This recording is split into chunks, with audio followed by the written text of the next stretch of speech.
Qui est en train de me suivre en ce moment, tu as une marche avec le Seigneur Jésus-Christ et tu te rends à l'église chaque jour. Quelles sont les raisons qui te poussent à aller à l'église? Est-ce que tu t'es déjà posé cette question? Mais il y a d'autres personnes qui répondront en disant, je vais à l'église parce que j'ai besoin du travail.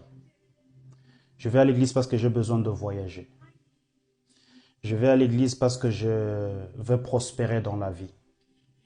Je vais à l'église pour le mariage. Je vais à l'église pour réussir mon examen d'état, quoi que ce soit, les études.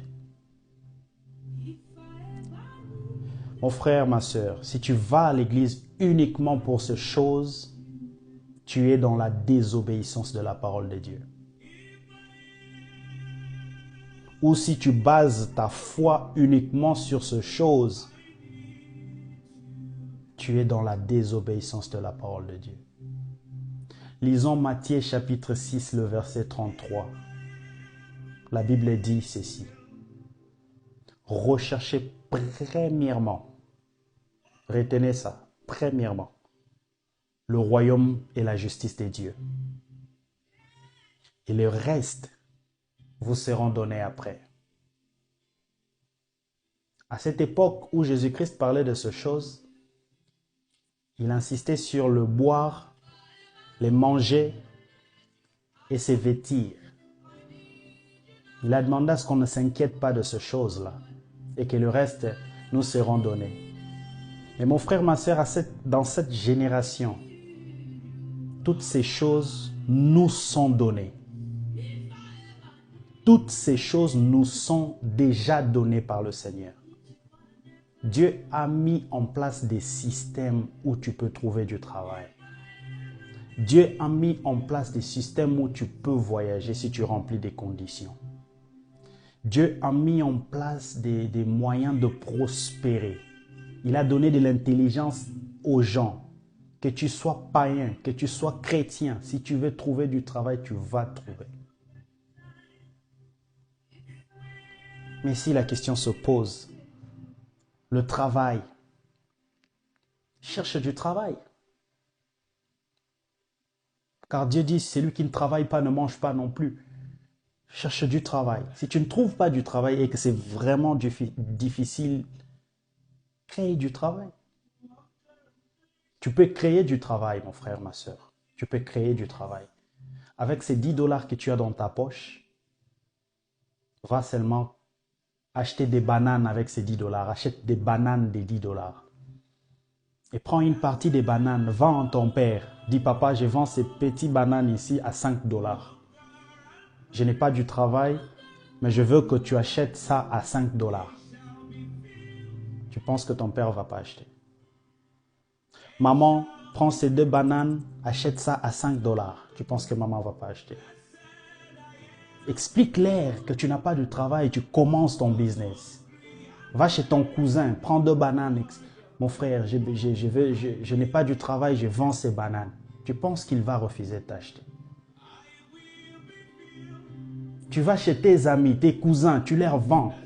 Tu auras de bénéfices. Et si tu continues à ces rythmes pendant 3 mois, 6 mois, 1 année, 2 ans, tu deviens patron. Va mettre ça en pratique, tu verras. Alors pour le voyage,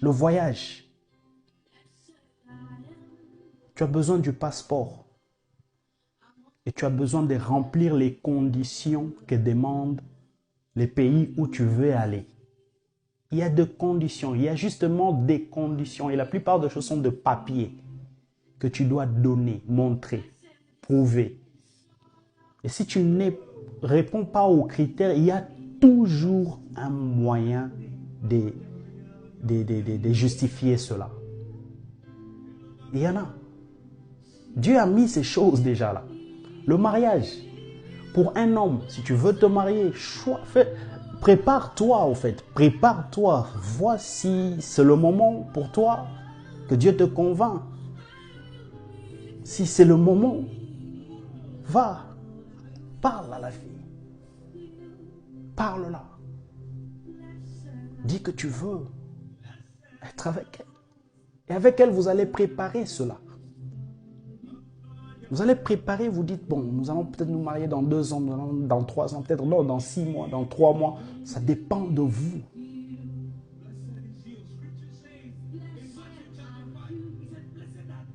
Alors pour les femmes, recherchez premièrement le royaume et la justice de Dieu. Une femme qui recherche le royaume et la justice de Dieu, elle brille, elle rayonne. Ce monde est dans les ténèbres. Et cette femme sera une femme qui rayonne de partout dans le monde. Tu veux prospérer, tu peux le faire. Tout le monde prospère, même les païens, les chrétiens, tous peuvent prospérer. Planifie. Tu veux prospérer dans la politique? Vas-y, fais les études de la politique. Lance-toi dans le milieu politique. Évolue.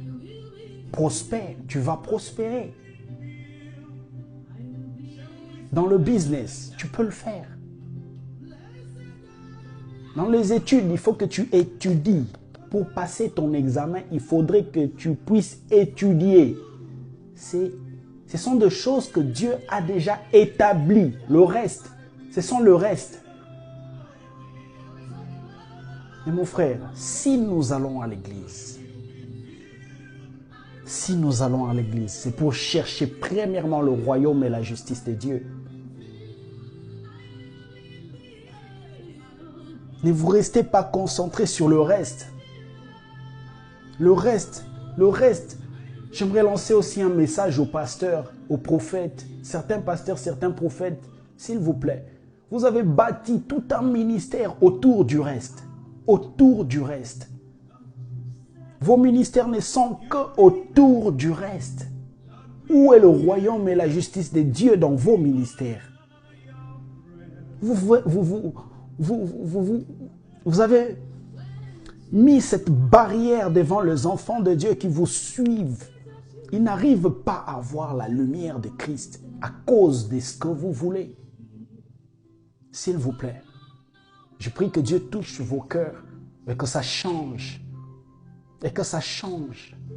La Bible dit que l'ouvrier mérite son salaire. Vous allez mériter votre salaire. Vous n'allez pas chercher votre salaire. Vous allez mériter. Mérite. C'est-à-dire, lorsque tu mérites, ce n'est pas toi qui vas chercher. C'est-à-dire, tu mérites. Quelqu'un trouve que tu mérites et il te donne.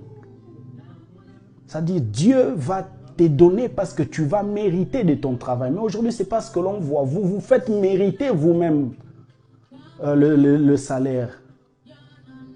Non. Travaillez. Dieu va vous payer. Dieu va vous payer. Ce n'est pas le mérite que nous voyons dans le monde. Le mérite que Dieu parle ici, c'est le mérite dont quand tu travailles, il sait qu'il va te payer. Mais vous, vous faites payer vous-même. Même dans ce monde, ceux qui travaillent à la caisse, quand on ne l'a pas payé, il n'a pas le droit de prendre l'argent dans la caisse. Non. Donc, chers prophètes, chers pasteurs, arrêtez d'être ces barrières-là dans la vie de certains chrétiens. Ils ont besoin de voir la lumière. Alors, recherchons premièrement le royaume et la justice de Dieu. Vous savez, lorsque nous donnons notre vie à Christ, nous avons beaucoup de saleté en nous. C'est pourquoi nous allons à l'église. Pour que ces saletés quittent. Ces saletés-là peuvent être le mensonge. Ça peut être la colère. Ça peut être la mauvaise tristesse. Ça peut être la mauvaise conduite, les mauvais comportements. Ce sont des choses dont tu dois approcher dans la présence de Dieu. Pour que Dieu te guérisse de cela. Arrête de te préoccuper de ces choses. Ces autres choses vont t'accompagner. Si tu as besoin du travail, vas-y, travaille. Fais un projet sur ton travail, mais va à l'église pour ces choses. Tu peux aussi le mentionner dans tes prières pendant que tu es à l'église. Ce n'est pas un problème. Mais que tu viennes à l'église pour l'unique objectif, tu perds la raison, mon frère. Tu perds la raison. Alors toi qui viens de nous suivre maintenant, écoute. Prépare-toi à aller à l'église parce que tu veux transformer ta vie. L'église est là pour ça. Tu étais quelqu'un d'autre. Tu veux complètement devenir quelqu'un d'autre dans la présence de Dieu. Et c'est tout un processus. Que Dieu vous bénisse. N'oubliez pas, nous sommes dans la marche. Nous sommes en train de marcher. Et nous avons besoin d'être transformés du jour au jour. Que Dieu vous bénisse.